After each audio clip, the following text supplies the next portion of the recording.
Tonight on 16 by 9. Bitcoins are transferred directly from person to person via the net without going through a bank or clearinghouse. The Bitcoin revolution.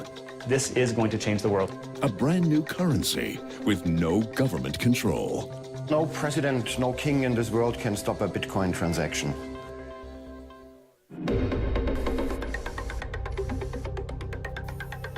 Here's Carolyn Jarvis. Good evening and welcome to 16 by 9. As the dollar and the euro continue their slow path to recovery, some people are trading in their money for a currency that is already booming. It's called Bitcoin, and it's the currency of the internet. Invented 5 years ago by an anonymous programmer, Bitcoin has no government tied to it, no delay when sending money, and few, if any, transaction fees. And while many people still may not consider Bitcoin real money, it's making some people really rich.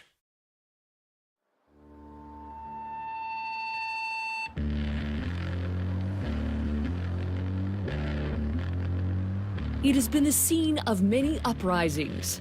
Berlin, a city both elegant and defiant. At its heart lies a neighborhood called Kreuzberg, the most radical of all. It's a kind of revolutionary area. People here are looking for alternatives to existing systems. It is here, from behind his bar, that Jörg Platzer leads a modern-day rebellion against the current financial system and the governments that control it. It's a digital money that can be transferred at almost no cost in split seconds around the globe from human to human. What he's talking about is Bitcoin, an online currency that is taking off.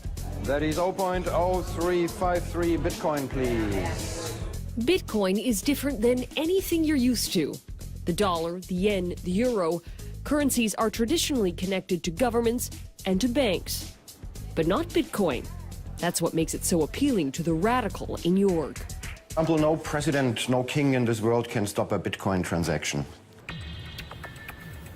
Governments accustomed to paper money protected by bank rules are struggling, trying to figure out what to do about this new virtual currency built for the internet age. Some countries have made it illegal, others are trying to regulate it. And just this month, the United States held Senate hearings into Bitcoin. Bitcoin should not be regulated, Bitcoin cannot be regulated, and governments should just take the fingers off Bitcoin. Aaron Koenig is a libertarian who's very public about his view of governments and their banks. We need a different monetary system, and Bitcoin can be it. He blames them for the world's financial woes. The current monetary system is a big fraud. It's a big Ponzi scheme. All this financial crisis we've been through, it's all very much linked to the monetary system that we have, which is a very bad and evil system. And while he doesn't believe in banks, he does believe in Bitcoin. I'm happy not to have my money in the bank because I don't trust banks. I'd rather have my money in gold, silver, real estate, Bitcoin, because that's safe. Germany is the only country that's given Bitcoin the official stamp of approval, deeming it private money.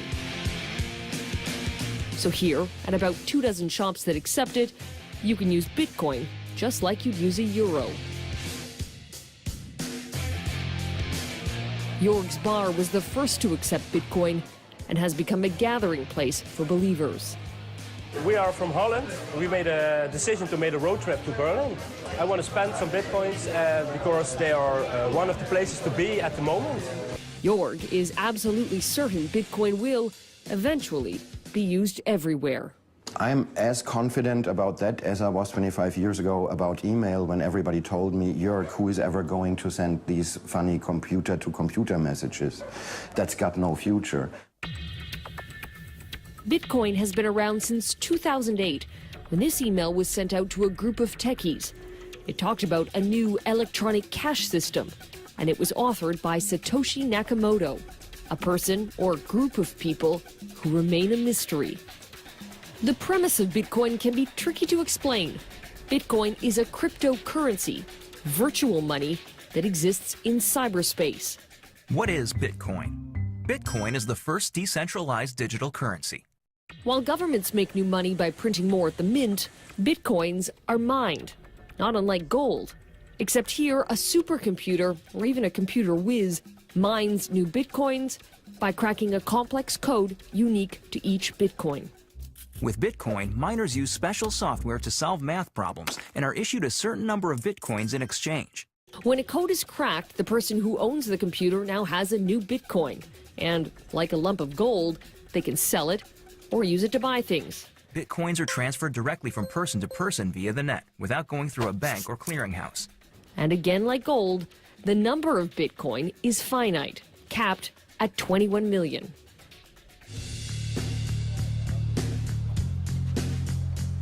We wanted to try out Bitcoin, so equipped with a digital wallet that we downloaded onto a smartphone, we gave it a shot. The process is relatively simple. That's my wallet with my code. Our phone scans a code, and Bitcoins instantly go from our digital wallet to the stores. And you've received 0.01572 Bitcoin. Bitcoin to me, yes. Unlike a debit card, the transaction doesn't go through a bank. And unlike a credit card, there were almost no fees. You can really compare to the internet in the early 90s. Not that many people used it, and when you try to explain it to somebody, well, everyone would say, who needs that? It's just for computer freaks. I heard it all before. Hello? Aaron Koenig is so convinced Bitcoin is the way of the future that he's running a Bitcoin exchange. This may not look like a typical trading floor, but it works the same way. People meet to buy and sell Bitcoin. 100 euros would be 0.79. But Bitcoin has another, very different kind of believer than anti-government libertarians. At the epicenter of capitalism in downtown Manhattan, we caught up with the speculators. The problem being a Bitcoin company right now is they want to invest too much money. Jaron Lukasevich, Charlie Shrem, and David Johnston. Think of them as the new generation of dot-com millionaires. Every major venture capital firm in the country is looking to invest in our company, and they're very serious about many companies in the space. All three created Bitcoin startups and reaped the rewards of investing early. When you first bought Bitcoin, how much was it worth? 35. I think 17. $14.56. And how much is it worth today? Gox I saw this morning at 200 and Bitstamp at 190. That's incredible. Yeah. It's just the beginning. Since we recorded that interview in October, Bitcoin has multiplied more than fivefold in price, cracking the $1,000 mark for one Bitcoin. So there are still millionaires to be made. Absolutely. There are billionaires to be made. Perhaps the first billionaires to be made will be the Winklevoss twins of Facebook fame, who reportedly own 1% of all Bitcoin. Today, Charlie Shrem co-owns a bar he bought with Bitcoin, pays his rent with Bitcoin, and he, along with Jaron and David, hope their companies will drive Bitcoin into the mainstream. Something that can be used for someone in their everyday life, the soccer moms, the grandmas, that's when Bitcoin's going to really be valuable. And that's what we're all trying to do. To people who say this isn't real money, you say what? The dollar isn't real money. Speculators are the largest group of Bitcoin owners by far, credited with skyrocketing Bitcoin's value. But some of the same things that attract speculators are drawing in another group. Breaking news tonight, a mysterious online marketplace. The FBI has seized control of the Silk Road. It's like cocaine and heroin. And it's making Bitcoin front page news. Next, a cyber currency and its criminal connection. It often can become a haven for money launderers, terrorists, narco-terrorists, etc.